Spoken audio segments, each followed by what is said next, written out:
এই মুহূৰ্তত চৰকাৰী কৰ্মচাৰীসকলৰ বাবে জনাব বিচাৰিছো বিগ ব্ৰেকিং নিউজ। কৰ্মচাৰীসকলৰ বাবে পুনৰ আহিছে এটা ডাঙৰ আপডেট।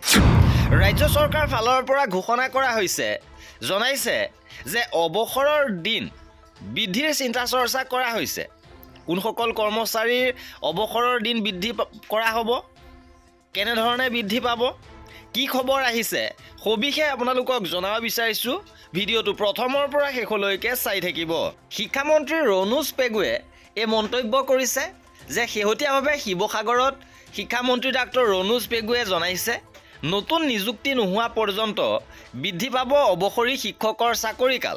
শিক্ষামন্ত্ৰীগৰাকীয়ে কয় যে এজন শিক্ষকে অৱসৰ গ্ৰহণ কৰিলে শিক্ষকজনৰ স্থানত নতুন নিযুক্তি নোহোৱা পৰ্যন্ত শিক্ষকগৰাকীয়ে পাঠদান কৰা বিদ্যালয়ৰ শিক্ষাৰ্থী সমাজ ব্যাপক অসুবিধাৰ সন্মুখীন হয়।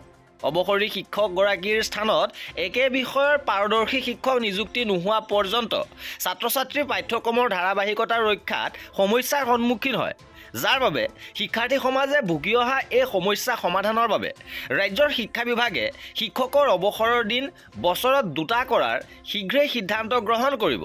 এই ক্ষেত্ৰত শিক্ষক নিযুক্তিৰ পৰীক্ষাৰ সময়ও নিৰ্দিষ্ট কৰাৰ চিন্তা চৰ্চা হৈছে বুলি জানিবলৈ দি শিক্ষামন্ত্ৰীগৰাকীয়ে কয় যে এই সময় সুনিৰ্দিষ্ট কৰিলে এজন শিক্ষক অৱসৰৰ পৰা আন এগৰাকী শিক্ষকৰ নিযুক্তিলৈকে এই মাজৰ সময়ছোৱাত শিক্ষকৰ প্ৰয়োজনীয়তা আৰু প্ৰয়োজনীয় শিক্ষকৰ সংখ্যা সঠিক ৰূপে জানিবলৈ সুবিধা হয়। এই ক্ষেত্ৰত শিক্ষামন্ত্ৰী ডাক্তৰ ৰণোজ পেগুৱে কয় যে যদিহে শিক্ষক নিযুক্তিৰ এটা সুনিৰ্দিষ্ট সময় নিৰ্ধাৰণ কৰা হয় তেন্তে অৱসৰপ্ৰাপ্ত শিক্ষকৰ সংখ্যা আৰু তাৰ বিপৰীতে নিযুক্তি দিব লগা শিক্ষক নিযুক্তিৰ ব্যৱস্থা কৰাটো সহজসাধ্য হৈ পৰিব। ইয়াৰ উদাহৰণ দিবলৈ গৈ মন্ত্ৰীগৰাকীয়ে কয় যে যদিহে আগষ্ট মাহত শিক্ষক নিযুক্তিৰ সময় নিৰ্দিষ্ট কৰা হয় তেন্তে আগষ্ট মাহৰ পূৰ্বে অৱসৰ গ্ৰহণ কৰা শিক্ষকে তেওঁৰ স্থানত নতুন নিযুক্তি নোহোৱা পৰ্যন্ত চাকৰি কৰি থাকিব পাৰিব। অৰ্থাৎ জানুৱাৰী মাহত এগৰাকী শিক্ষকে অৱসৰ গ্ৰহণ কৰিলে আগষ্ট মাহত নতুন নিযুক্তি নোহোৱা পৰ্যন্ত শিক্ষকগৰাকীৰ চাকৰিকাল বৃদ্ধি পাব। এই সম্পৰ্কত শিক্ষামন্ত্ৰীগৰাকীয়ে মন্তব্য কৰে যে বৰ্তমানৰ ব্যৱস্থাত জানুৱাৰী মাহত এগৰাকী বিষয় শিক্ষকৰ অৱসৰ হ'লে নতুন নিযুক্তি নোহোৱা পৰ্যন্ত বিদ্যালয়খনৰ ছাত্ৰ ছাত্ৰীয়ে শিক্ষকগৰাকীয়ে পাঠদান কৰা বিষয়ত শিক্ষা গ্ৰহণ কৰাটো জটিল হৈ পৰে। কিন্তু যদি শিক্ষকৰ অৱসৰৰ দিন আৰু শিক্ষক নিযুক্তিৰ সময় সুনিৰ্দিষ্ট কৰা হয় তেতিয়া শিক্ষাৰ্থীয়ে এই দুৰ্ভোগ ভোগাৰ সম্ভাৱনা নাথাকিব, যাৰ বাবে শিক্ষাৰ্থী সমাজৰ অসুবিধা দূৰ হ'ব।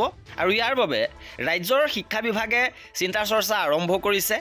এই ক্ষেত্ৰত বিত্ত আৰু আইন বিভাগৰ লগত প্ৰয়োজনীয় যোগাযোগ আৰু আলোচনা চলি আছে বুলি জানিবলৈ দিছে শিক্ষামন্ত্ৰীগৰাকীয়ে।